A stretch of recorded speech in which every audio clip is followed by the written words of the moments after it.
Hola a todos, muy buenos días, bienvenidos a serenitymarkets.com. Les habla José Luis Cárpatos y esta es nuestra tradicional cita con el vídeo de las 4 claves de la semana que ahora termina. Empezamos a grabar hoy sábado 5 de febrero a las 8:40 de la mañana. Pues una semana más, una semana muy turbulenta, muy salvaje, con muchas alternativas. Yo que ahora en esta nueva etapa de mi vida, pues vuelvo otra vez a hacer bastante intradía. La verdad es que ha sido una semana que ha dado muchas posibilidades. Para otras estrategias, pues quizá no ha sido tan buena. Por aquí, por casa, pues bueno, parece que ya Verónica se ha recuperado casi del todo del COVID. Ese COVID, qué pesadilla, de verdad, qué pesadilla. Yo ayer por la noche estaba en la cama, me costaba dormir, me estaba dando vueltas. Y a mí es que no se me va de la cabeza que el COVID haya empezado en una ciudad, en China, donde hay un laboratorio de investigar en virus y cosas de estas. A mí es que me parece mucha casualidad. Es como ver por la calle que se ha escapado un oso polar en una ciudad normal y corriente que tiene zoo y decir que no se ha escapado el oso del zoo, sino que ha sido casualidad que ha llegado por ahí por las montañas. Pues no sé, ¿qué quieren que les diga? Parece a mí que los chinos tienen algunas explicaciones que dar en esta pesadilla que le ha costado a tanta gente pues tanto sufrimiento, tanto dolor y tantas muertes, como por ejemplo en mi caso el de mi madre, ¿no? Pero bueno, ahí estamos, con esta pesadilla, por lo menos ya Verónica parece que está mejorando, pero tengo muy buenos amigos que lo están pasando muy mal, con familiares suyos y demás, con casos leves, no sé yo, con esto. En fin, bueno, ahí estamos, con la dichosa pandemia esta. Y, y pues nada, adaptándome a mi nuevo plan de vida. Como aún hay algunas dudas, a pesar de que ya lo he comentado bastantes veces, yo ya pues estoy un poco medio jubilado en el tema de este que nos ocupa hoy, pues de la información, pero recuerden que voy a seguir dando indefinidamente pues los dos vídeos diarios de apertura y de cierre en Europa y este de los sábados. Esto es lo que estoy ya de manera indefinida, ya asumiendo mi etapa de semijubilación al respecto, ¿no? En eso sí que voy a seguir. Y bueno, y alguna cosita suelta también pongo de vez en cuando. Por ejemplo, pues esta semana he puesto pues este McElligor, por ejemplo, bastante interesante, un McElligor realmente muy bueno. Y bueno, una que otra cosa más, de un paper que otro es importante, que veo que tiene mucho peso, pues eso sí que lo pongo también. Quitado eso, pues los dos vídeos de apertura y de cierre. Es para mí eso es casi jubilación, que es mucho más trabajo el que hay que hacer todos los días y llevaba tantos años, desde las 7:30 de la mañana hasta las 10 de la noche, que bueno, que da gusto. Tampoco es que me esté tocando las narices, esto me da pie, pues ya lo saben, hasta estar haciendo otras cosas como el asesoramiento a tope, ahí sigo, operativa por cuenta propia y mi nuevo plan suizo y reescribir el libro de Leones contra Gacelas, que ahí estamos, también en eso. Bueno, pues así que nada, los dos vídeos diarios y el vídeo de cierre sí que va, de los sábados sí que va a seguir ahí. Y nada, pues ahora también como tengo un poco más de tiempo me estoy poniendo morado a ver series. Esta semana he visto, he empezado con tres españolas que no parece tener mala pinta. Ayer empecé con Entrevías, que la hacen en Telecinco. Me grabé el primer capítulo a ver qué tal. No está mal, hay un coronado con un buen trabajo. Este hombre la verdad es que es una garantía, donde le ponen el papel de protagonista, pues siempre lo acaba haciendo bien. Bastante interesante. Un thriller un tanto así negro, ¿no? Bien, está interesante. La voy a seguir viendo a ver qué tal. También, bueno, no es la repera en bote, pero no está mal, se deja ver, sequía también. Parece que es en Antena 3 o en la uno, no me acuerdo, está por ahí en Movistar, sale por ahí fácilmente, se encuentra fácilmente. Y ayer empecé a ver Todos mienten, que es la última de estas que produce Movistar para su plataforma. Principio parece, la trama parece bastante interesante. Vamos a ver si sigue progresando. También enganchado otra vez a Rompenieves. A mí me gustan estas series distópicas mucho. Y ya terminé con la última temporada de Ozark. Es muy buena, esta serie es una serie buenísima. La temática es muy original y realmente está muy bien. La recomiendo bastante. Y vienen más. Ahí en Netflix hay varias ya también que van a empezar con bastante buena pinta. Bueno, pues hoy empezamos ya, si les parece, que en las últimas semanas metía muchos rollos personales que luego los vídeos duraban mucho. Hoy vamos a empezar antes. Bien, voy a empezar, antes de entrar en...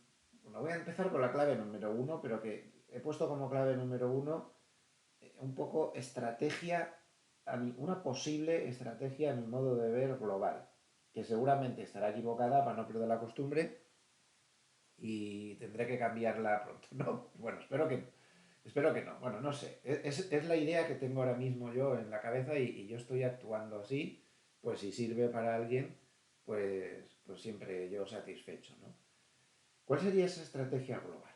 Bueno, pues a ver, yo no sé si esto ha tocado ya suelo en la corrección, ha corregido mucho, el SP500 ha llegado, pues así como a nivel de futuros, que es más agresivo que el contado.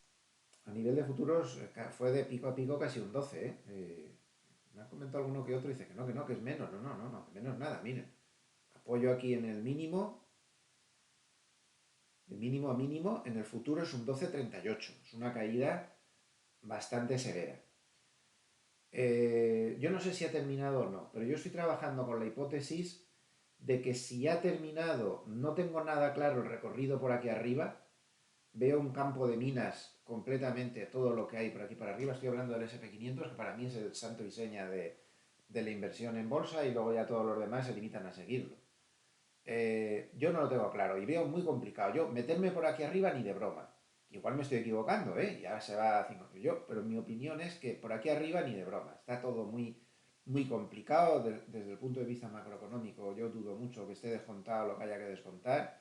Todo muy complicado y no sé.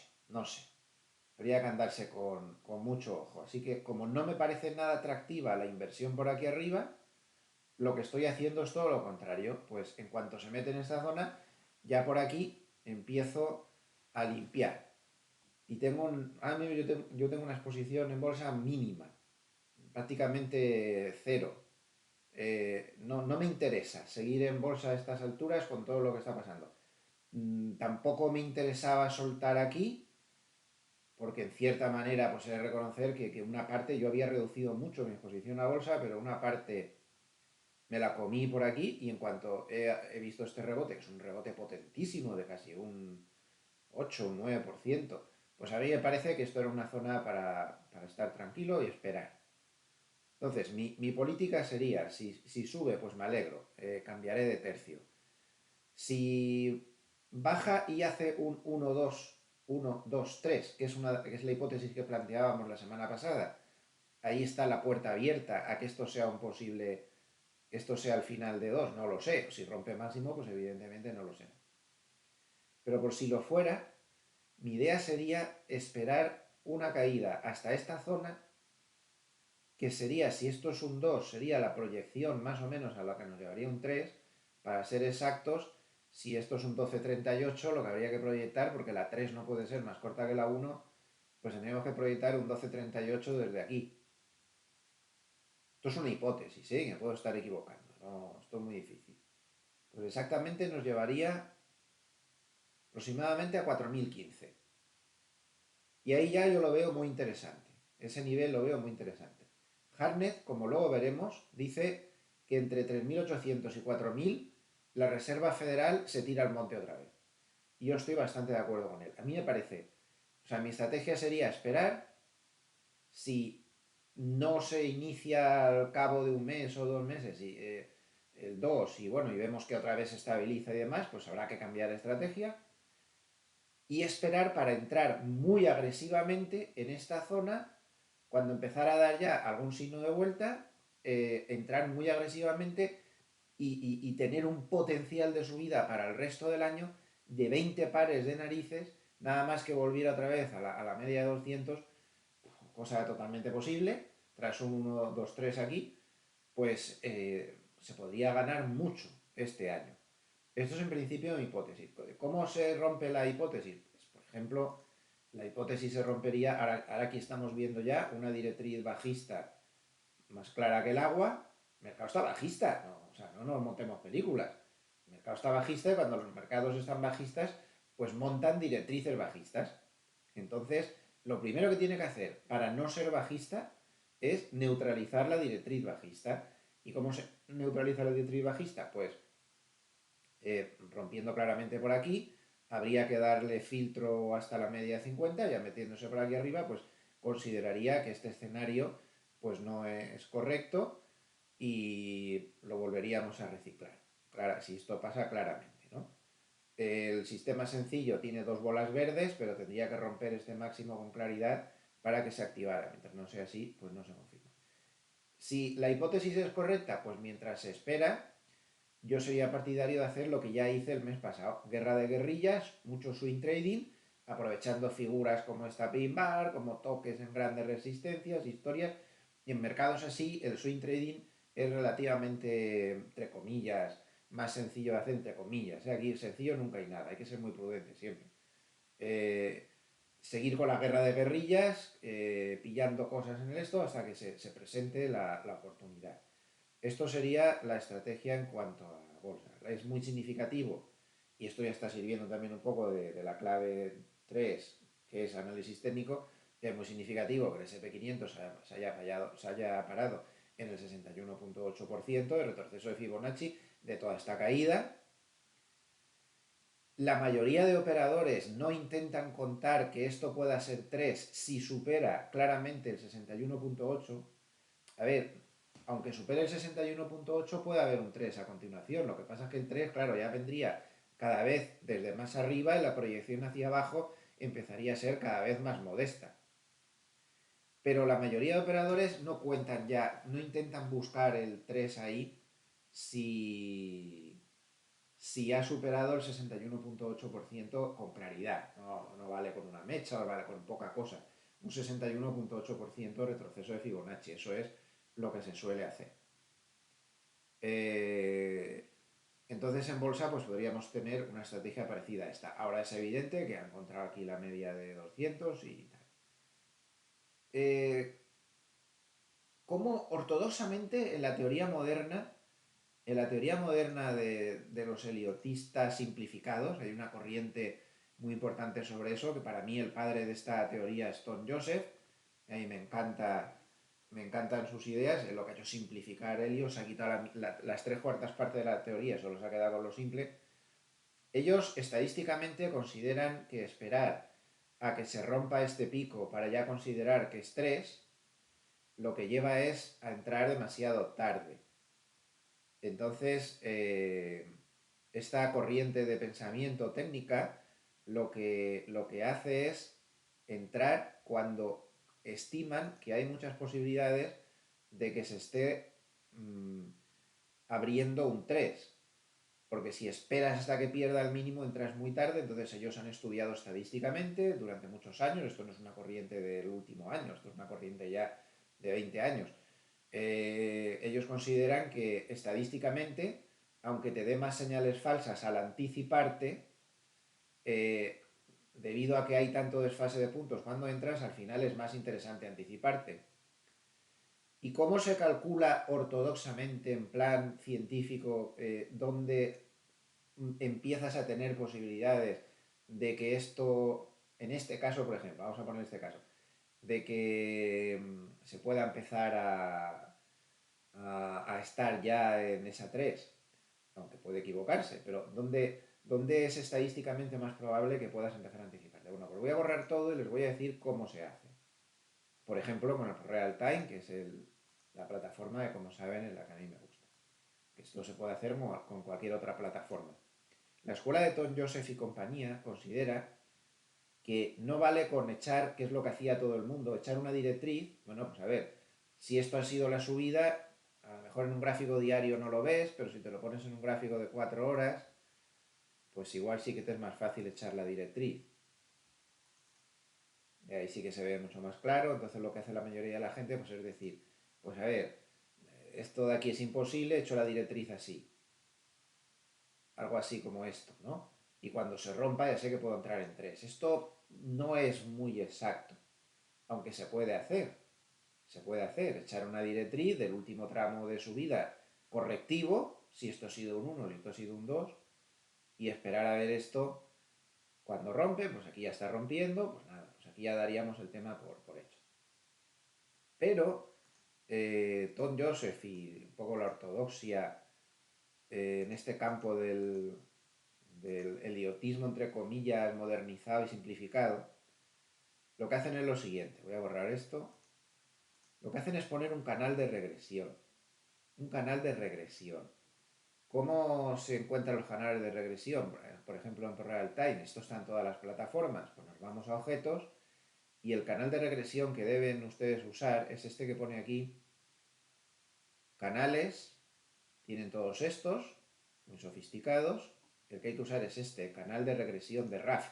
En otras plataformas no nombra RAF y dice solo canal de regresión, pero fue RAF el que lo inventó. Fíjense cómo se pincha en el mínimo de toda la serie y se suelta, se sigue aguantando con el ratón y se suelta el ratón en el máximo de la serie. ¿Lo han visto? O sea, se pulsa ahí, se pincha aquí, se aguanta con el ratón pulsado y se suelta en el máximo de la serie. Y entonces se proyecta hacia arriba, ¿eh?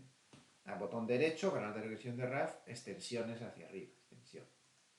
Pues cuando se rompa este canal de RAF, que es un canal de regresión, lo que hace es echar la recta de regresión y ponerse a una distancia de unas desviaciones típicas X, que no sé cuáles serán, no sé si lo pone aquí en... A ver, un momentito, a ver si lo pone aquí en... ¿Cuántas desviaciones está? Bueno, pues no lo pone, no lo sé. Pero bueno, es así como se calcula esto. Bien, entonces, si se rompe este canal de RAF, que está justo además a la altura de la media de 200, por cierto, tendríamos que los heliotistas modernos simplificados dirían que ya empezamos a estar en zona de altísimo peligro de que se esté iniciando un 3 con bastante anticipación respecto al mínimo del día. Bueno, pues esta sería mi teoría. Si todo esto queda anulado porque se rompe la directriz, se rompe este máximo, se rompe la media de 50, pues habría que volver a empezar. Pero esta es en principio mi teoría, mi estrategia en este momento. Que sé, bueno, pues luego te tienes que ir adaptando y haciendo guerra de guerrilla. Esto en bolsa. En bonos, mi estrategia sería, ya saben que les comenté el otro día, que cuando llegan las subidas de tipos de interés, los bonos tienden a mejorar, al revés de lo que cree todo el mundo. Les recuerdo este gráfico que puse la semana pasada. Como pueden ver, cada vez que ha habido subidas de tipos de interés en los últimos años, las rentabilidades de los bonos en un primer momento puede que hayan empeorado. Aquí un poquito, aquí nada, aquí sí un poco, aquí prácticamente nada, nada, aquí sí un poco, pero aquí nada. Pero luego a continuación las rentabilidades de los bonos se tienden a anticipar mucho al total de subidas de tipos que están previstas y las rentabilidades de los bonos a continuación caen. Todos los casos. Entonces mi estrategia en bonos sería esperar a que se llegara a ese 2% los bonos americanos a 10 años, esperar con paciencia y cuando se vea que tras tocar o tras rebasar un poco el 2% vuelve a meterse claramente por debajo, ahí creo yo que podría haber una ocasión de atacar a bonos. Siempre hablando de bonos del tesoro y yo me iría a duraciones medias altas, ¿eh? No me metería con duraciones cortas porque la curva de tipos está aplanándose y se está castigando más a la parte, al front de la curva, es decir, al principio, que a la parte final. Vamos, yo me metería con bonos a 10 o a 30 para hacer este intento. Aunque este hay que manejarlo con prudencia, hay que esperar a que, si ya está ahí, ya está prácticamente en el 2%. Luego, mi estrategia en inmobiliario es fuera, no lo veo nada claro ya. Este rebote ha venido muy bien para soltar, porque con esa subida de tipos de interés me da a mí que el sector inmobiliario no sé yo cómo va a quedar, porque esto perjudica mucho con la concesión de préstamos y demás. Y luego, por último, en cuanto a materias primas, mi estrategia ya es que esto está un poco recalentado y invita a tomar beneficios y a esperar mejores oportunidades. Eso es mi teoría actual, que no sé, que igual estoy equivocado, pero esto sería el conjunto, sería la clave número uno, cuál es mi teoría de corto medio actual. El tiempo pues nos dirá cómo nos tenemos que seguir moviendo, ¿no? Y cómo se puede esto reestructurar. De momento, durante la semana hemos tenido al SP 500 subiendo el 1,6, el Dow Jones subiendo el 1 y el Nasdaq subiendo el 2,4%. San Amazon salvó la semana, ¿no? Después de esa montaña rusa que tuvimos, después de los resultados de Facebook, que ha quedado destruido por completo con una caída que le ha supuesto una pérdida de capitalización bursátil de 300.000 millones de dólares. Es la destrucción de capitalización bursátil más grande de toda la historia. Realmente, realmente espectacular. Bueno, si nos vamos a la clave número 2, la clave macro, yo empezaría la clave macro por un dato que tiene que salir la semana que viene. Ojo con el dato que tiene que salir la semana que viene. Mucho ojo. Eh, Tenemos el jueves el dato de IPC en Estados Unidos, si no me equivoco, es el jueves. Cuidado con ese dato, porque podría dar un susto al mercado. Aquí le he dado al traductor del Google, con lo cual la traducción es un poco chunga, de este artículo que ponía yo antes, los fines de semana de la semana que viene en Wall Street, de Reuters, y fíjense lo que dice aquí. Dice, los sólidos datos sobre la inflación, que alcanzaron su nivel actual más alto en casi 4 décadas en diciembre, podrían reforzar aún más el caso de una Reserva Federal más agresiva y extender el aumento de los rendimientos, atenuando el atractivo de un mercado de acciones que lucha por recuperarse de las caídas del mes pasado. Qué caídas, ¿no? Y miren lo que dice. Se espera que el índice de precios al consumidor de Estados Unidos para enero haya subido un 0,5, culminando en un aumento anual del 7,3%. Esto es una barbaridad. Esto es una barbaridad, que sería el mayor aumento desde 1982, según una encuesta de Reuters. Y dicen, potencialmente podríamos obtener un número muy difícil de digerir la próxima semana en el frente de la inflación, y eso tiene el potencial de cortar a los mercados, o sea, de poner a los mercados de rodillas, dijo Jack Ablin, director de inversiones de Crescit Capital Management.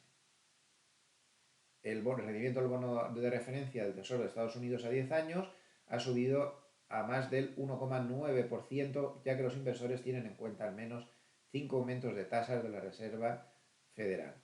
Ojo con este dato. Ya el 7,3% es una barbaridad auténtica. Miren, a mí, a mí Powell cada día me gusta menos. Yo soy muy crítico con él. Yo no sé lo que le pasa a este hombre. No, era un poco flojo con la comunicación, pero últimamente no sé lo que le pasa.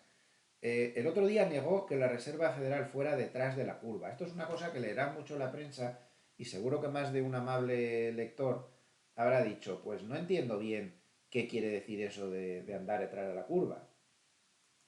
Bueno, pues a ver, lo de andar detrás de la curva es una forma de hablar Y le acabo de dar un poco más de potencia al micrófono porque me daba a mí que estaba saliendo un poco bajo.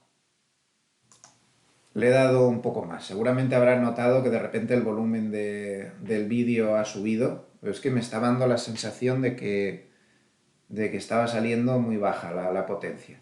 Disculpen el salto que seguramente habrán tenido en el volumen, ¿no? No, ¿qué quiere decir eso de ir detrás de la curva? Un banco central, porque lo van a ver, ya lo estarán viendo muchísimo en la prensa. Pues miren, esto es muy sencillo. Un banco central que va detrás de la curva se refiere, yo creo que se refiere a la curva de tipos. Significa que el banco es reactivo y no proactivo. Es decir, que el banco está a verlas venir. Y según lo que ve venir, entonces actúa.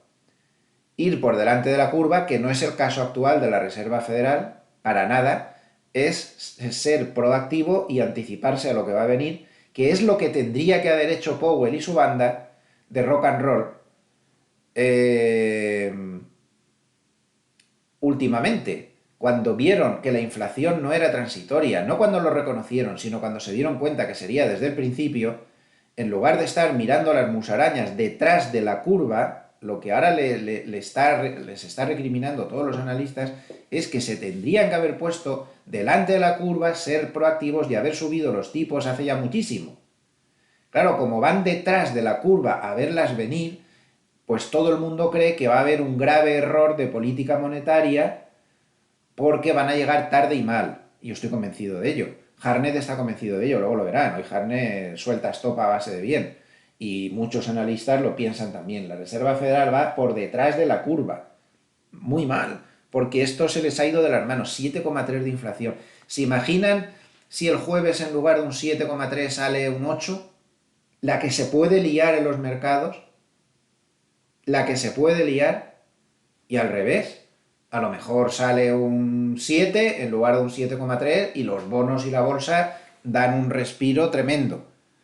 No, no se sabe, nadie tiene la bola de cristal, es imposible saber lo que va a pasar, pero es un dato terrible de inflación y un dato que puede mover mucho mercado la semana que viene. O sea que cita más importante para la semana que viene el jueves con ese dato de inflación. Y ahora un tema muy interesante que hice en este artículo que me ha gustado muchísimo. Eh, Fíjense, ¿dónde estaba esto? Un momentito. Bueno, aquí dice la relación, el PER del SP500 ha caído a 19,5 veces desde 21,7 a finales del 2021. Vale, bien, pero eso no es una oportunidad de compra.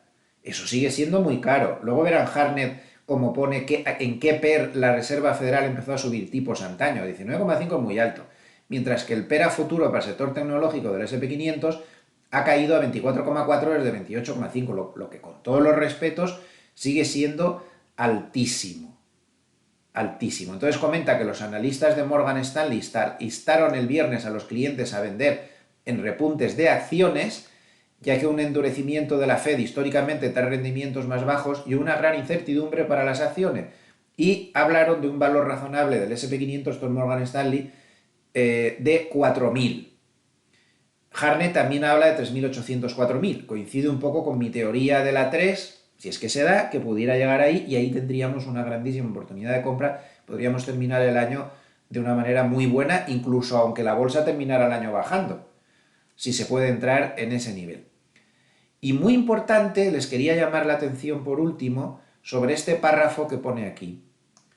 El índice de valor del SP500 repleto de acciones de empresas energéticas, financieras y otros nombres económicamente sensibles ha caído un 1,4% lo que va de año hasta el jueves. Vale, no es bueno, pero fíjense, frente a una caída del 10,2% para su contraparte de crecimiento del SP500.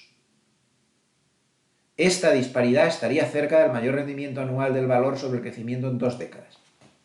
Si quieren tener una estrategia complementaria a las que he dado yo ahora, yo tengo clarísimo que esa estrategia debe ser aprovechar, o sea, dibujarse este spread, que se puede dibujar muy fácilmente, no quiero ahora empezar a esto, que nos tiramos aquí 2 horas, pero basta con que todas las plataformas de tiempo real tienen una función para poder dibujar los spread entre dos sectores o entre dos valores. Si nos dibujamos el spread de valor contra crecimiento, ahora está que, ya ven, ha subido mucho el spread.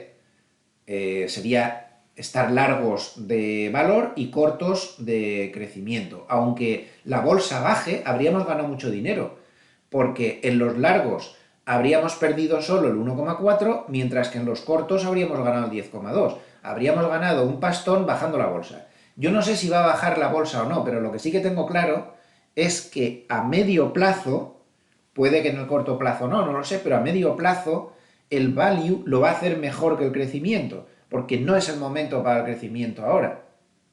Se está enfriando la economía y están los tipos de interés a tope. Entonces, la idea sería aprovechar los repuntes a la contra, es decir, que el crecimiento gane un poco de terreno otra vez contra el value y en cuanto llegue a niveles de resistencia, cascarle otra vez y volverse a poner largo de value y corto de crecimiento por la misma cantidad de dinero. Es decir, montar un spread neutral, creo yo que podría ser una buena estrategia. Insisto que todo lo que estoy diciendo no son recomendaciones, está terminantemente prohibido por la legislación actual dar recomendaciones si no son ustedes clientes de la IAFI en la que trabajo. Así que solo estoy dando mi opinión, estrategia de mi opinión, para nada estoy dando recomendaciones de inversión, que quede claro, ¿eh? Lo estoy dando a nivel educativo, nada más, punto. Pero esto podría ser, a lo mejor, una buena idea. Bueno, pues ahí queda eso. La semana que viene, por cierto, tomen nota que seguiremos teniendo en cuenta la reacción brutal que estamos teniendo a los resultados. Ayer fueron buenos los de Amazon y se consiguió subir. El día anterior fueron malos los de Facebook y tuvimos un batacazo alucinante. Pues ojo, porque la semana que viene tenemos a Walt Disney, como saben, es miembro del Dow, si no me equivoco, Coca-Cola, que también, Twitter, valor importante de la tecnología, y Nvidia, o sea que estemos atentos. Bien, seguimos con macro porque esta semana ha habido algo macroeconómico absolutamente fundamental y que para mí lo cambia todo. En Europa, no tanto en Estados Unidos. También ha habido cambios importantes en Estados Unidos, pero lo gordo ha estado en Europa. Empezamos por los Estados Unidos, que es más rápido porque ya no lo sabemos más. La Reserva Federal intentó al principio de la semana bajar el ambiente tenso de los mercados. Evidentemente quedó muy claro a principios de esta semana que la Reserva Federal en ese 4.000, 3.800, 4.000 que dice Harner intervendría, porque ya se vio que intentaron templar gaitas y calmar los ánimos, diciendo que no iban a subir los tipos de interés 50 puntos básicos en marzo, salvo que los datos indicaran lo contrario. Pero intentaron, ¿cómo decir?, arreglar la metedura de pata de tanta agresividad como presentó Powell. Y hasta 6 miembros de la Reserva Federal, al principio de la semana, templaron gaitas e intentaron dejar claro que no iban a subir 50 puntos básicos. Eso fue clarísimo. Lo que pasa es que ayer, miren qué batacazo se dieron los bonos americanos, menos 0,69% el bono americano 10 años, que para lo poco que se mueven los bonos es como si hubiera caído el 2% la bolsa, y un 1,07% los bonos a 30 años. Aún así, la proporción no sale. Los bonos americanos a 30 en proporción a su duración bajaron, que es casi el triple que esta, no exactamente el triple, pero por ahí, no bajaron en proporción, tendrían que haber bajado casi el 2%. ¿Esto qué significa? Más aplanamiento de la curva de tipos. Las curvas de tipos se están aplanando a lo bestia, pero no solo en Estados Unidos. Miren en Europa ayer, el bono a 10 años bajó más que el bono a 30 años, cuando lo normal es que el bono a 30 años baje como 2 veces y media lo que baje el bono normal, el de 10. Normal son todos, el de 10. Esto es fortísimo, fortísimo aplanamiento de la curva de tipos en Europa. Hemos tenido un aplanamiento de la curva de tipos en Europa como no se había visto desde el 2008. Pero sigamos con la Reserva Federal y ahora volvemos a Europa. Entonces, la Reserva Federal, al ver los datos de empleo, el mercado, que había recibido mensajes de tranquilidad, se volvió a asustar. Porque claro, salió un dato de empleo por encima de lo esperado, un dato rarísimo. Si quieren que les diga la verdad, yo he leído a muchos analistas políticamente correctos decir una cosa y luego en su Twitter privado dejar caer que ese dato es muy raro. A ver, no digo que haya habido ningún tipo de manipulación, es evidente que eso estará muy controlado, pero algo han hecho, algo han hecho que han distorsionado al alza del dato. Y me da la sensación que lo que han hecho es, porque en esta misma publicación hicieron una revisión general de un montón de datos anteriores, todos al alza, han debido cambiar la metodología de contar o Dios sabe qué, o de los ajustes, y esto ha afectado también al dato de este mes, porque no cuadra por ningún sitio. Lo que no puede ser es que ADP, que está contando los empleos privados por otro lado, de una manera no oficial, porque ADP es una consultora de empleo y está trabajando todo el día con contrataciones de gente y demás, que te den una bajada del empleo privado de 300.000 en lugar de los 200.000 de subida y que estos salgan ayer con una subida de 450.000 empleos. Es que no cuadra por ningún sitio. Algo ha pasado y puede que sea una distorsión estadística. Pero bueno, no sé, sea por lo que sea, el caso es que dieron este dato. Como encima venía acompañado de una subida de los ingresos por hora de los trabajadores muy superior a la esperada, eso es superinflacionista. Si los salarios van siguiendo a la inflación, estamos perdidos. Todos queremos que nuestros salarios suban, pero como no se moderen un poco, se monta un círculo vicioso con ni quien lo pare. Entonces, claro, el mercado se asustó y mucho, y de ahí la fortísima bajada de los bonos, porque se vieron un dato de empleo. Cuando se esperaba sotoboche que fuera incluso negativo, te salen 400 y pico mil y te sale esos ingresos por hora de los trabajadores, la gente dijo, madre mía, como salga el dato de inflación de la semana que viene más fuerte de lo esperado, la Reserva Federal nos masacra aquí a todos. Eso es la reacción que hubo ayer en la Reserva Federal. Todo eso con un ambiente de estanflación y de fuerte aplanamiento de la curva de tipos, ¿no? Fuerte aplanamiento de la curva de tipos que ya hemos explicado. Cuando los bonos aplanan curva de tipos, el mensaje es, se está usted equivocando, error de política monetaria, y acabaremos por invertir las curvas de tipos y le diremos que va a entrar en recesión. De momento no ha pasado, pero nos estamos acercando. Pero vámonos a la tranquila Europa. Hasta ahora nos decían, hay que invertir en Europa en lugar de en Wall Street, hay que hacer un spread largo de Europa, corto de Wall Street. Cuidado con esas cosas. Cuidado con esas cosas porque Europa, que parecía estar como más resguardada del nuevo apretón que están dando los bancos centrales, esto, señoras y señores, se ha terminado. Y Europa está metido en el mismo charco que está metido en Estados Unidos. Y lo que disparó todos los horrores y provocó una reacción virulenta por parte del Banco Central Europeo en esta reunión, con una Christine Lagarde que maneja muchísimo mejor que Powell la comunicación con los mercados, endureciendo su postura totalmente. Fue este dato. El dato de inflación de la zona euro, que salió muy por encima de lo esperado. Fíjense si salió muy por encima de lo esperado, que por eso les he preparado este gráfico, para los que estén en podcast, se lo voy a intentar narrar. Esto es un gráfico que no marca el nivel de inflación que salió, que ya les digo que fue muy alto, por encima de lo esperado, para ser exacto, porque no me lo he apuntado aquí. No sé si tengo aquí aún mis notas del otro día. No sé. Ahora mismo de cabeza no lo sé, creo que estaba por el... No me hagan caso, por el 5 por ahí, no sé. Da igual. Lo importante es qué diferencia hubo entre lo que salió y la previsión de los analistas. Bueno, pues como ven, la diferencia fue de 7 décimas. Eso es muchísimo para un dato como este. Y en el gráfico lo que vemos es que nunca, desde el año 2002, en que se da el IPC armonizado de la zona euro, nunca había habido un error de apreciación de los analistas sobre la inflación que se da en la zona euro mensual tan grande como este. Lo que más se aproxima es un error de 5 décimas en el año 2011 y otro error de 4 décimas en el 2010. Quitado eso, nunca, desde que se da este dato de IPC armonizado, los analistas se habían equivocado por tanto. ¿Qué quiero decir con esto? Que la sorpresa ha sido mayúscula, El BCE se ha comido lo de la inflación transitoria, pero se lo ha comido con mayonesa, con ketchup, o con salsa, o con tabasco, con lo que ustedes quieran, pero se lo ha comido. Frito con patatas. Se lo ha comido.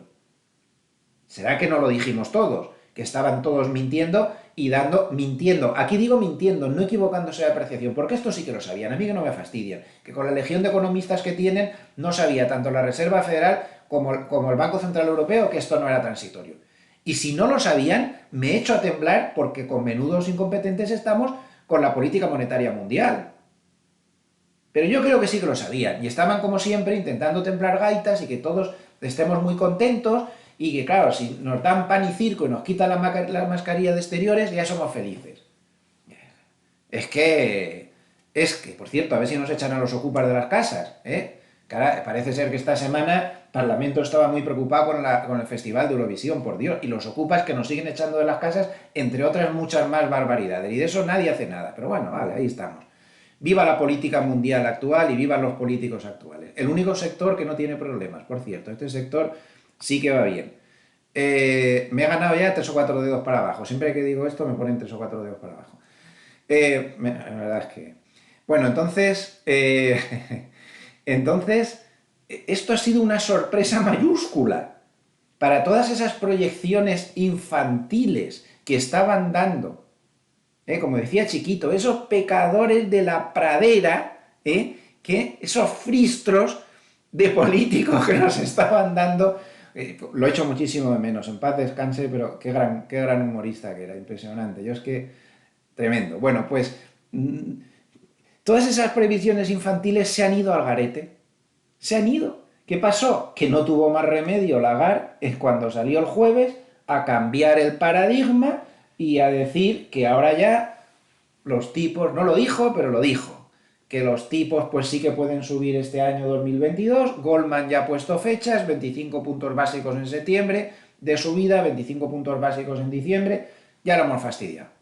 Ya nos hemos unido al lío que tiene la Reserva Federal. La presión que ha metido en el mercado el Banco Central Europeo, pues ha sido tremendo, ha sido la noticia más importante de la semana. Cuidadito con esto y cuidadito con eso de que Europa lo va a hacer mejor que Estados Unidos. Mucho cuidado. Fíjense la barbaridad que hizo el swap de un año en la zona euro. Fíjense qué barbaridad. O sea, una brutal subida de la presión sobre los tipos de toda la zona euro, peor en la parte más corta de la curva de tipos, porque se están aplanando las curvas a toda velocidad, entonces en la parte corta está siendo un calvario auténtico.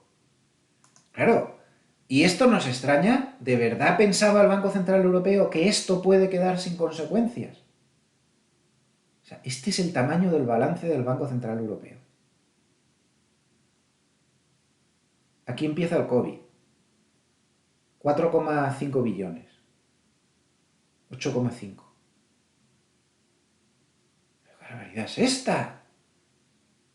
¿Qué barbaridad es esta? Pero es que miren dónde estábamos hace 10 años tan solo. En 1,7, ya estamos en 8,6. ¿Esto qué pasa? Tiramos el dinero por el helicóptero y no pasa nada, ¿no?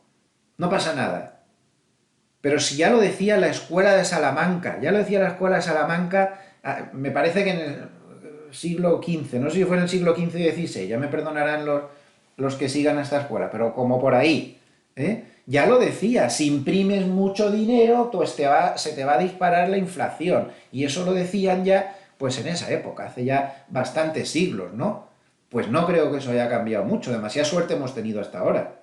Pues al final se acaba la suerte. Y ahí tenemos el lío montado. ¡Hala! Ahí queda eso. A ver ahora cómo arreglamos esto. Hemos hipotecado a nuestros hijos y a nuestros nietos. Claro, claro, si nos vamos al gráfico del bono alemán a 10 años, pues fíjense el batacazo que se ha dado durante la semana, marcando mínimos, pues no sé ya desde cuándo. Voy a poner un gráfico semanal para verlo. Pues por cierto, fíjense que esto también, importante, en gráfico semanal ha llegado a la media de 200, que esto funciona exactamente igual de potente en semanal, que en diario, que en lo que sea. Bueno, pues está en el peor nivel desde enero del 2020 y ahora ojo porque ha llegado ahí. La media 200 en semana también actúa muy bien. Fíjense cuando iba para arriba, frenó la subida de cotizaciones durante casi 3 meses. Luego amagó con romper y estuvo haciendo pullbacks hasta la media 200 durante mucho tiempo más. En suma, desde el primer toque a la media de 200 en diciembre del 2018 hasta que se escapa de verdad, pasan casi 6 meses. La media 200 es importante, incluso aquí que la perdió con cierta rapidez, pero porque llevaba 2 toques previos donde se había pasado muchos meses sin perderla, le costó 3 meses de lucha atravesarla. Entonces, ojo, todo lo que les decía un poco de que puede haber alguna posibilidad en los bonos a contracorriente próximamente, no solo los americanos. Todo está un poco en línea con eso que les he comentado en la clave número 1 de teórica o posible estrategia inicial. Así que, desde el punto de vista macroeconómico, tremendamente importante lo que ha pasado con el Banco Central Europeo debido a ese dato de inflación que lo ha cambiado todo. Imagínense lo que puede cambiar como el dato de inflación de Estados Unidos te salga en un 8%, en un 7,6, en un 7,7, la que se puede liar. Y al revés, lo bien que puede venir si pasara justo lo contrario. Así que esa clave del jueves a mí me parece vital. Otra clave macro de la semana, pues la voy a decir rápida porque esto está en toda la prensa generalista y yo no soy analista geopolítico, con lo cual no sé mucho del tema, pero sigue el lío en Rusia, en Ucrania, mejor dicho, con Rusia, Ucrania y tal. Parece que la semana se ha terminado con algo menos de tensión, pero sigue siendo un foco de conflicto que el mercado pues sigue con interés y ha influido. Antes de terminar el tema macro, ya que hemos hablado de resultados y demás y cómo el mercado ha estado muy volátil, les quería mostrar algo muy interesante, una estrategia muy interesante que publicó ayer Goldman, ayer mismo, y que la había seleccionado para comentárselo en el vídeo porque me parece muy, muy, muy interesante. A ver, lo que recomiendan es, han probado una estrategia que hace lo siguiente, comprar strangles. ¿Qué es un strangle? A ver, comprar un strangle es un strangle es una operación de compra o de venta de volatilidad que consiste en, por ejemplo, esta operación que ellos recomiendan, comprar un strangle, significa comprar a la vez, como ven, lo más ceñido posible al dinero, o sea, lo más en el strike que esté más cerca de la cotización actual, comprar a la vez un put y un call. Esta es una estrategia que solo funcionará si la volatilidad sube mucho, ya sea porque el valor se dispara brutalmente al alza, estilo ayer Amazon, o brutalmente a la baja. Entonces, una de las patas se quedará sin valor, pero la otra pata subirá mucho su valor y compensará la pérdida de valor de la primera y dará un beneficio. Eso es un strangle comprado, dicho muy sencillamente. Entonces, Goldman ha probado desde el año 1996 a comprar 5 días antes de la publicación de los resultados en un grupo de valores y vender un día después de la publicación de resultados.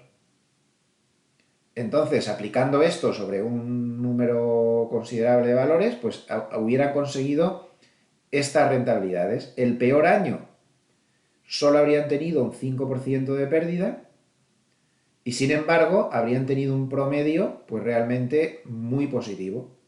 Y esta publicación de resultados en concreto pues estaría siendo la mejor de toda la historia. En suma, lo que nos está diciendo esto también, en segundo lugar, aparte de ser una estrategia pues para los amables escuchantes más avezados que quieran echarle un ojo a esto, pues es una indicación de que las reacciones que estamos teniendo en esta temporada de resultados, de los valores, cuando se publican sus resultados, pues sus reacciones están siendo más violentas que nunca desde 1996, en que empezó este estudio Goldman. Ahí queda el dato, me ha parecido bastante curioso. Una estadística interesante de Ryan Detrick se ha dado cuenta que cuando en enero se baja mucho, como ha pasado este año, cuando se baja en enero más del 5%, como ha pasado este año, que el SP500 bajó el 5,3 al final, después de rebotar mucho, llegó a bajar muchísimo más, en febrero hay muchos problemas para ganar. Es una observación interesante. En las últimas 12 ocasiones en las que esto ha pasado, en 9 se bajó en febrero y solo en 3 se subió. La última vez que se subió con una cierta contundencia fue en 1990, que se subió un 0,9. El promedio de bajada es de un 2,6%. Y luego, al cabo del año, sí que se subía, pero no era una subida tampoco espectacular, era una subida moderadilla. Igualmente, otra cosa curiosa que encontró es que cuando en los 2 últimos días del mes se tiene un rally muy violento, lógicamente cuando se tiene un rally muy violento los 2 últimos días del mes, tan violento como este, es porque se ha caído mucho durante el mes. Eso también hay que tenerlo en cuenta. Pues al mes siguiente es muy difícil que el mes termine en positivo. Solamente el 30% de las ocasiones terminó en positivo, con un promedio de caída de un 3,1 y una mediana del 4,6. Este es el dato intermedio, o sea que bastante chungo. La última vez que esto pasó fue en el 2011 y al mes siguiente de ese fuerte rebote de los 2 últimos días se terminó bajando un 0,5%. Y un último dato curioso, lo vi en Financial Times y se lo había seleccionado para este vídeo porque es muy curioso, ya lo hemos comentado esto alguna vez, pero siempre es bueno refrescar. Esto es de Bespoke y lo publicó Financial Times. Fíjense qué curioso, desde 1993 la línea roja es lo que se hubiera ganado estando en el SP500 solo en los gaps de apertura. Es decir, comprando en el último segundo de cotización de cada día y vendiendo en la apertura. Fíjense todo lo que se habría ganado. Y la línea azul sería lo contrario, es decir, un inversor, quitando comisiones, o sea, sin contar las comisiones, un inversor que hubiera estado comprando en las aperturas de las sesiones y cerrándose en los cierres de las sesiones. Habría perdido dinero. Es decir, todas las tendencias se desarrollan en los gaps de apertura. Y luego las sesiones es cambiar el dinero de manos dando bandazos en todas direcciones. Pero el mercado construye sus tendencias en los gaps de apertura. Así de claro. Más claro, agua. ¿Verdad? Bueno, pues ahí queda eso. Intradía y durante la noche. Bien, vamos a pasar a la clave número 3, que es mercado interior, como siempre. La primera cosa que tenemos que ver, ¿qué ha pasado dentro del mercado interior? Pues la primera cosa que tenemos que ver es que los particulares empiezan a estar inquietos. ¿Recuerdan que les he traído multitud de gráficos en los que se veía cómo los particulares estaban poniendo una locura de opciones call, es decir, opciones de compra, porque siempre han estado muy alcistas? Bueno, pues esto ha cambiado totalmente, como pueden ver. Este es un cálculo de la web Sentiment Trader de lo que hacen los pequeños inversores en las opciones. ¿Y cómo saben que son pequeños inversores? Porque solo cuentan los lotes de opciones menores a 10 contratos. Evidentemente, una institución no se mete con lotes tan pequeños. Esto puede entrar cualquiera de nosotros a nivel individual, con más de 10 lotes. Es muy poca cosa. Entonces, calculando solo los 10 lotes, las operaciones de 10 lotes, fíjense cómo se ha disparado el volumen de puts que están comprando los particulares. Es el nivel más alto de la historia. Más alto que de la historia. Es decir, los particulares, que han sido una fuerza compradora vital en los últimos tiempos, están cambiando de sesgo. No deja de ser una noticia importante a nivel de mercado interior. Otra cuestión importante de mercado interior es la posición de los CTAs. Me he guardado la foto mal, esta no es la más actualizada, así que la vamos a ver en el artículo de McElligott. En este artículo que puse el otro día del análisis de McElligott, nos pone la tabla actualizada de los CTAs. Aquí está. Esto es bastante importante. Tampoco es esta la tabla actualizada. Bueno, da igual, se ha debido borrar el artículo de portada. El caso es que los CTAs, que siguen 28% cortos, se giran a largos en 4.630 y tantos. Eso está bastante lejos del nivel actual.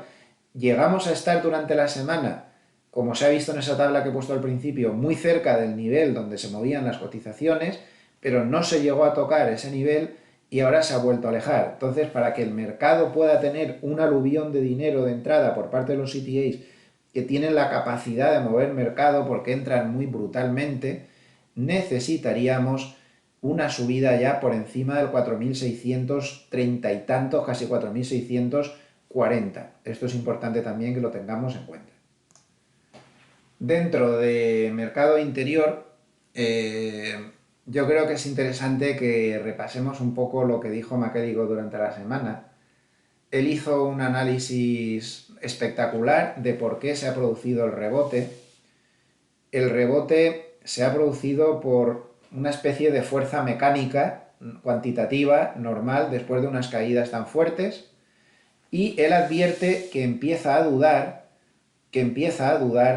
que ese rebote ya tenga más mimbres para poder seguir progresando. Dijo que como mucho, podría tener mimbres para resistir la semana que viene, pero que estaba ya muy inquieto por lo que pudiera pasar con ese rebote porque las fuerzas se iban a complicar, esas fuerzas mecánicas que no merece la pena ahora explicar detenidamente porque son bastante complejas, la verdad. Pero vamos a dejarlo ahí, simplemente una serie de desencadenantes mecánicos que se producen después de bajadas tan fuertes. Él empieza a advertir sobre la semana de vencimiento de derivados de febrero que empieza el día 14. A veces las consecuencias empiezan a ver ya el viernes o el jueves de la semana anterior. Ya saben que llevamos más de un año que en esas semanas de vencimiento de derivados hay muchos problemas. O sea que, ojito, que eso tampoco va a ayudar al mercado. Bien es cierto que en mercado interior tenemos una baza positiva muy importante, y es que la temporada de resultados está ya muy avanzada y eso quiere decir que cada vez hay más recompras de acciones propias. Ya saben que hubo un blackout de recompras antes de la temporada de resultados y que a los 3 días de las publicaciones se vuelve otra vez a abrir la espita para que se puedan recomprar. Ya está habiendo muchas recompras, la cantidad de recompras que está entrando ya es casi el 80 y tantos por ciento de su potencial máximo, y eso es una ayuda diaria que tiene el mercado bastante importante y que nos puede llevar a días en los que sea muy inexplicable por qué se está subiendo, pero que eso está ahí y es un factor pues realmente muy importante y que hay que tener siempre en cuenta, ese factor de las recompras de acciones propias. Bien, vamos a darle ahora un repaso, como siempre dentro de esta clave de mercado interior, al paper de Hartnett, a ver por dónde van los tiros en esta semana. En cuanto al indicador Bullenberg, pues no tenemos grandes novedades, ha subido de 3,7 a 3,8, como podemos ver, pues está ahí en zona verde, pero aún está muy lejos de la zona de compra, no es atractivo comprar aquí, se puede comprar no necesariamente por debajo de 2, que es lo más recomendable, se puede comprar también más cerca, pero aún está muy lejos, con lo cual en este momento no es interesante. Bien, pues vamos a ver alguna cosa interesante. Él empieza ya fuerte y miren lo que dice ya de buenas a primeras. Nosotros somos bajistas. O sea, es que lo dice en el segundo párrafo ya del paper, ¿no? En este momento solo hay dos grandes bancos de inversión bajistas, que son Morgan Stanley y Bank of America a través de Hartnett. Luego tenemos a Goldman, que es alcista, pero a corto plazo reconoce que no lo tiene claro. Y luego tenemos el cuarto grande, que sería JP Morgan, hiperalcista. Cada principio de semana Kolanovic repite que hay que comprar en las caídas y que es una ocasión de compra, con lo cual así estaría el panorama de los cuatro grandes, ¿no?, en el mundo de la banca de inversión. Bueno, pues Hartnett dice que él es bajista, su banco es bajista, habla del shock de la inflación en el segundo semestre del 2021, que ya lo hemos vivido, habla del shock de las subidas de tipos de interés en el primer semestre y desde luego que viendo sesiones como la de ayer y viendo la reunión que tuvo Powell y todas estas cosas, sí que parece que estamos en un shock de tipos. Y no solo en Estados Unidos, también en Europa, que se ha llevado el susto padre ya. Parece que sigue acertando este hombre. Es que realmente siempre nos ha llevado por lo que iba a pasar de verdad. Eh, Crecimiento, luego dice que ahora vendrá, tras este shock de tipos, el shock de crecimiento en el segundo semestre del 2022. En suma, que el mercado empezará a ver a partir del segundo semestre cómo la Reserva Federal pues está llegando tarde y el mercado se está dando la vuelta, va camino de la estanflación y todo se va a complicar mucho más. Entonces, Harnett sigue diciendo que espera este año pérdidas tanto en bonos como en bolsas. Recuerden que hace 15 días dijo que el cash lo iba a hacer mejor que los bonos y la bolsa este año. Claro, para que el cash lo haga mejor que los bonos y la bolsa, la única ecuación posible es, porque el cash no da nada, es que las bolsas y los bonos bajen. Y esto es muy importante. Es una de las cosas más importantes del paper. El put de la Reserva Federal, es decir, el punto en el que la Reserva Federal se pone nerviosa, empieza a retroceder las medidas, empieza a hacer cosas para que la bolsa deje de bajar, en suma le coloca un put de protección. Ya saben que un put es una opción de venta y que es una forma de cubrirse. Tú compras un put y ya si hay bajadas, las pérdidas de la cartera te la compensa las ganancias en el put. Bueno, pues él cree que el punto en el que la Reserva Federal se tira al ruedo es con un SP500 entre 3.800 y 4.000. Y yo lo creo también, estoy absolutamente convencido de que tiene razón. Ese punto no puede consentir la Reserva Federal que se viole con claridad. Estaríamos hablando que según Harnett, en esta zona de aquí, la Reserva Federal ya no puede permitir más caída. Estoy absolutamente de acuerdo con él. No sé si es aquí, ya saben que mi punto clave es 4.000, no pasa nada si en lugar de este baja un poco más, hay algún rebasamiento, pero coincide un poco también con mi teoría, también evidentemente una teoría influenciada en parte por lo que él dice. Esta zona de aquí sería la que la Reserva Federal intervendría.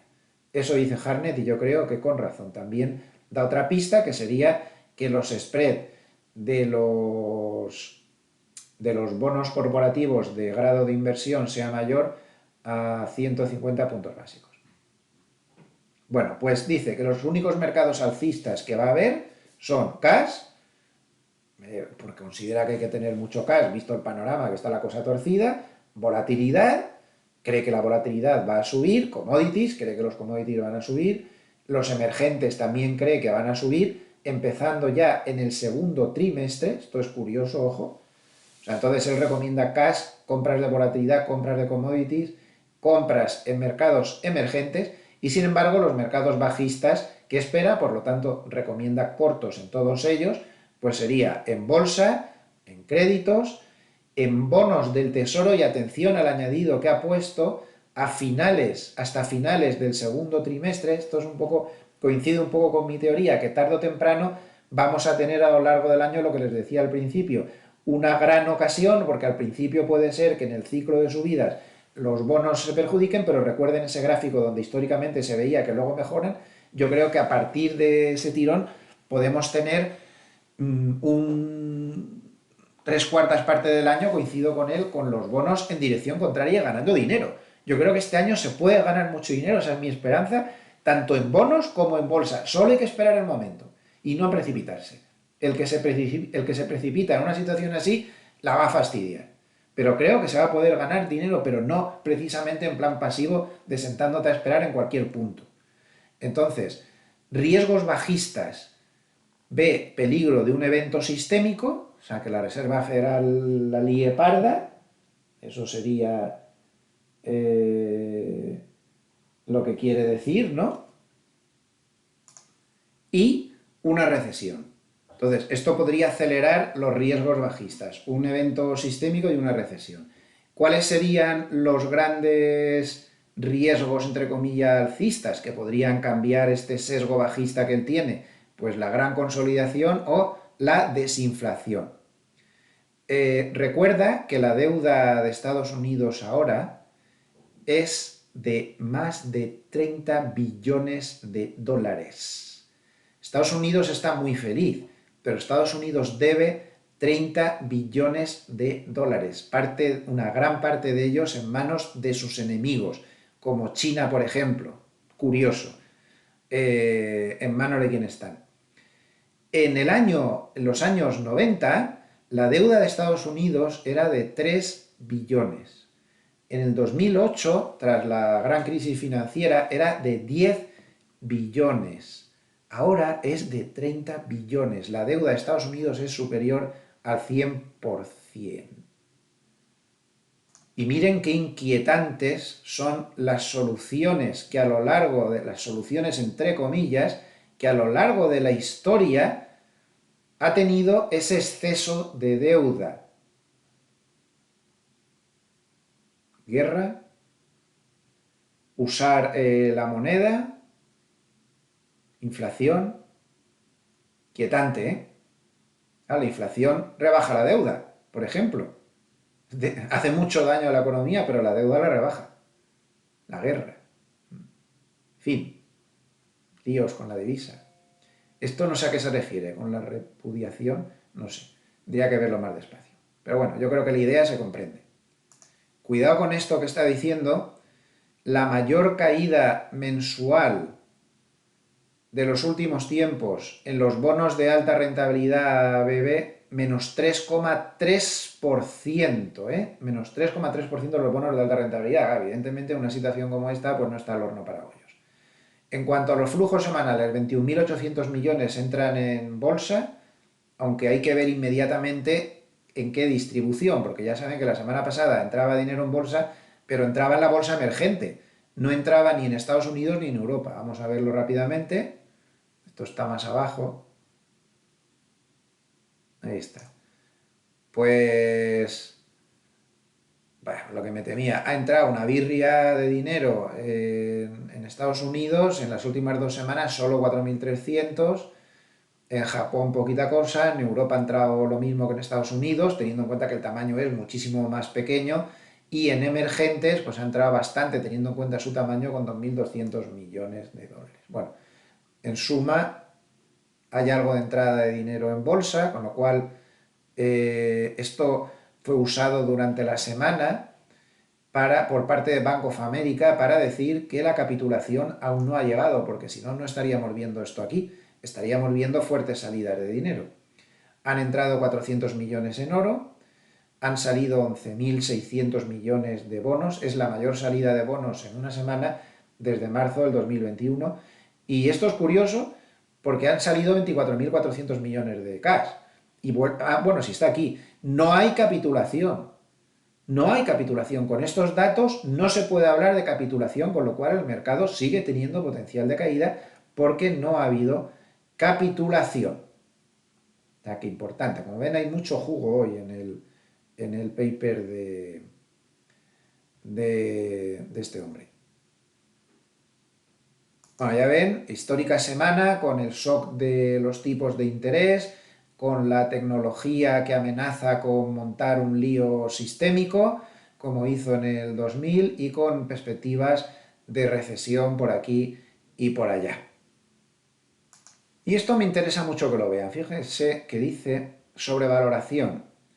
La Reserva Federal pues estuvo cambiando de ciclo en mercados sobrevalorados en otras ocasiones, y el promedio en los últimos 50 años fue que la Reserva Federal empezó a atacar con un PER de 16, excepto en 1999 con un PER como 25, con 25,7, y ahora con un PER en 22,4.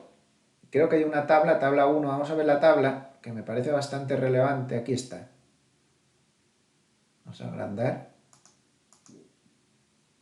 Esta tabla es bastante relevante porque se ve dónde estaba el nivel de PER cuando la Reserva Federal empezó a subir tipos.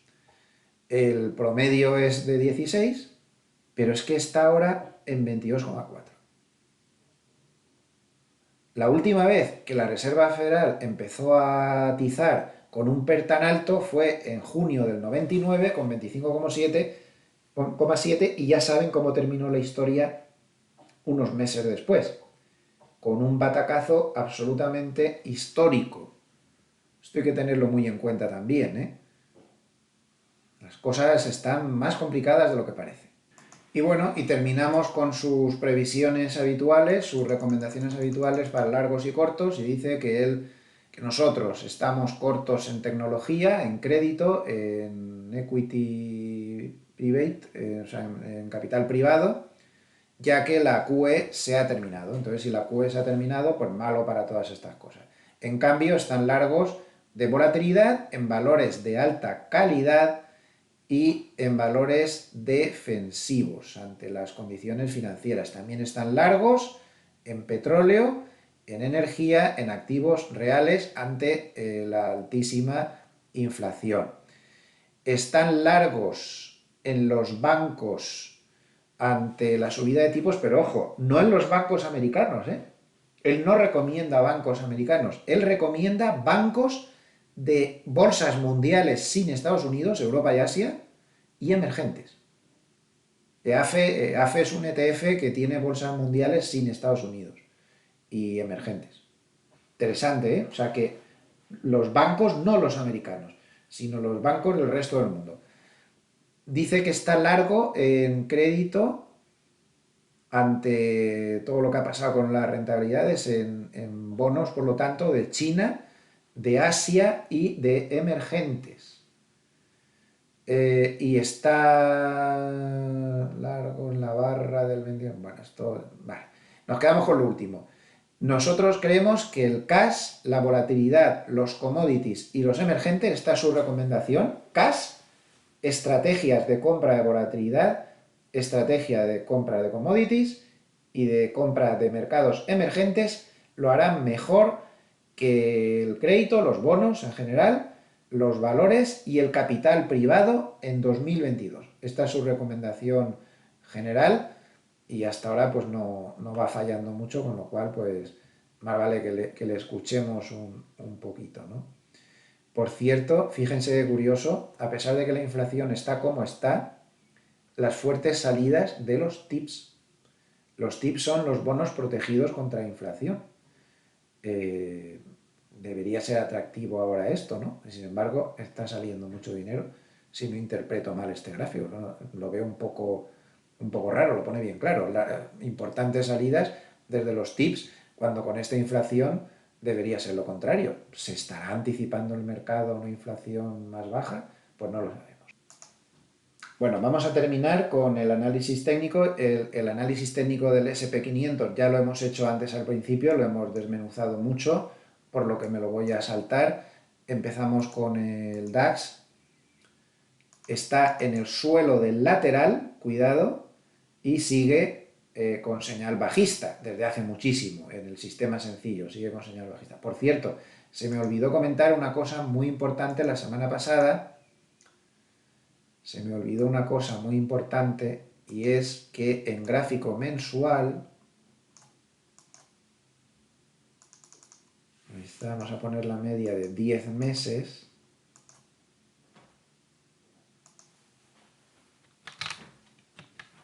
ahí está, al final consiguió cerrar por encima de la media. ¿Vale? Al final consiguió cerrar por encima de la media. Ahora está muy cerca otra vez de la media de 10 meses, pero cerró el mes por encima de la media. Yo no tengo mucha fe ahora, pero como por este sistema, como poder estar, se puede estar en bolsa porque no ha cerrado aún por debajo de la media, lo cual ya nos echaría definitivamente de la bolsa. Bueno, entonces este ya lo hemos visto, el DAX ya lo hemos visto, el Eurostoxx está igual, luchando para no perder la media de 200 y en señal bajista sin mayor novedad, muy lateral las bolsas europeas, muy complicado salir de ese lateral con este entorno, muy complicado. El IBEX se ha comido la media de 200, pero tenemos dos bolas verdes por encima del máximo de esta bola verde con una cierta amplitud no se estaría dando una señal alcista, que sería bastante interesante teniendo en cuenta que si eso sucede es que se ha vuelto a colocar otra vez por encima de la media de 200. El euro ha estado muy interesante. Claro, ¿qué ha pasado en el euro? Que ante esa barbaridad de inflación y el cambio de sesgo del Banco Central Europeo, le ha dado alas al euro. Un euro que ya de por sí estaba remontando posiciones después de haber formado esta figura tan bonita de estrella del amanecer, que si recuerdan la estuvimos comentando el día que se produjo en los vídeos normales, en los dos vídeos que hacemos cada día. Una figura muy bonita técnica que prometía mucho, pero que se ha encontrado con la suerte de que la ha potenciado ese cambio de sesgo del Banco Central Europeo. Ya tenemos dos bolas verdes. Si pasara por encima de este máximo con claridad nos daría señal de compra. Vamos contra tendencia, ya cada uno tendría que valorar si merece la pena o no. No hay por qué hacer operaciones contra tendencia, está relativamente lejos de la media de 200, también hay que considerarlo, pero bueno, las dos bolas verdes están ahí. Los bonos ya los hemos visto, están los pobres crujidos, y ojo con el bono americano a 10 años porque está al cierre del viernes, perdía con un batacazo monumental el soporte 127. Ojo, está muy bajista, tuvimos dos bolas verdes, no se llegó a confirmar la ruptura del máximo de ninguna de las dos bolas verdes y ahora ha aparecido otra bola roja, con lo cual este conteo desaparece y sigue la misma señal bajista, que tiene una señal bajista, por cierto, magnífica, porque dio cortos a favor de tendencia por debajo de este máximo y fíjense todo lo que lleva ganado, o sea que fue una señal corta magnífica, y en bonos yo sí que puedo abrir cortos. A mí en bolsa no me gustan a medio plazo, pero en bonos sí. El Nasdaq, que no lo hemos visto, pues tenemos dos bolas verdes también, como el SP500, y ahora se necesitaría verde, verde, romper el máximo de esta vela, que significaría además volver a estar por encima de la media de 200 y haber conseguido un mínimo creciente. No consigue construir ningún mínimo creciente desde que empezó a caer. Eso sería muy positivo. Si pierde este mínimo de aquí tras fracasar en el pullback a la media de 200, la caída puede ser monumental. La caída puede ser monumental, así que atentos. Ese mínimo en construcción también se podría ver aquí. Si ahora, en lugar de seguir cayendo, consigue romper el máximo, tendríamos el primer mínimo alcista ascendente en todo el tramo de caída, lo cual podría ser también bastante positivo.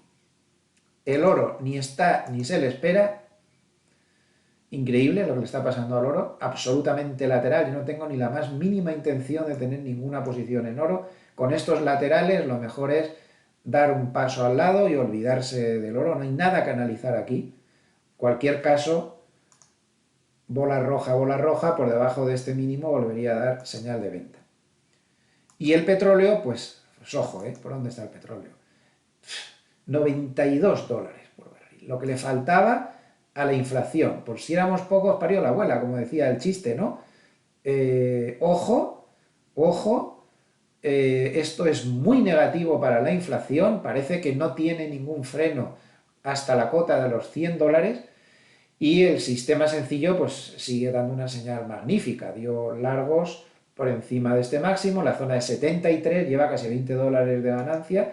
Aquí ven, tuvimos bola roja, pero como nunca se llegó a perder el mínimo con una cierta amplitud, en cuanto apareció la primera bola verde, anuló este conteo y mantuvo la señal sin ningún cambio. Y aparte, pues se pueden hacer lecturas de mercado, considerar que puede estar llegando a resistencias o no, yo que sé, cada uno ya, pero la señal pura sigue ahí. Este sistema sencillo lo que tiene es, en caso de grandes tendencias, atrapa movimientos sencillamente espectaculares. Claro, cuando llegan los laterales, ahí tiene pérdidas, pero en grandes tendencias, pues fíjense, aquí entró en 69 o por ahí, salió en 78, aquí dio cortos, estaba en contratendencia, aún así los cortos no fueron mal, estaba en contratendencia, y aquí otra vez otra señal a favor de tendencia que lleva $20. O sea que es un sistema, cuando alguien crea que puede haber una tendencia, muy bueno para seguirla. aunque es muy sencillito y muy elemental. Y en materias primas, pues tenemos una tendencia alcista total y el sistema sencillo pues está dando largos desde hace muchísimo y no, de momento no tiene señales de salida. Y nada más, pues una semana más hemos conseguido que el vídeo no sobrepase la hora y media, que ya saben que es el reto que tengo. Recordarles, como siempre, que todo lo que se ha hablado aquí en esta hora y 20 minutos son meras opiniones personales que no me deben hacer ningún caso, simplemente pues si alguna de las cosas que he dicho les parece interesante para unir a su análisis, pero aquí el único análisis que vale es el suyo. Déjense de gurú, ni de historia, ni de cuentos. Aquí no hay gurú ni nadie. El mercado te exige que seas humilde y que te dejes de tonterías, sean prudentes. Si algo creo que sí que debe quedar claro es que este no es un mercado ya de aquí me subo a cualquier cosa, me compro bolsa y me siento a esperar. No, no. Si hace eso, tómese una pastilla para el corazón cada día porque la va a necesitar. Que no hay quepa duda, este va a ser un año complicado y los bandazos gigantes, mucho me temo, que no han terminado en ningún mercado, no solo en bolsa, ni en bonos, ni en materias primas, ni en ningún sitio. Esto se está complicando bastante y requiere mucho más grado de atención, requiere más ir a la guerrilla, movimientos más rápidos, en esperar las oportunidades y no meterse en sitios demasiado recalentados. Es como, por ejemplo, abrir cortos ahora en bonos. Yo no lo haría ni borracho. El que esté corto ahora, pues fabuloso, porque está ganando dinero, pero a estas alturas ya no. Ni la bolsa cuando sube tiene mucho recorrido, ni está todo muy complicado, todo ya muy enrevesado. Así que sean prudentes y lo que digo, no me hagan ningún caso y usen solo su propio análisis. Les agradezco infinito que sigan ahí en esta nueva etapa de mi vida profesional y les espero a nivel de vídeos, pues como siempre, el lunes sobre las 8:30 para hablar de la apertura en Europa. Que pasen muy buen fin de semana. Hasta pronto.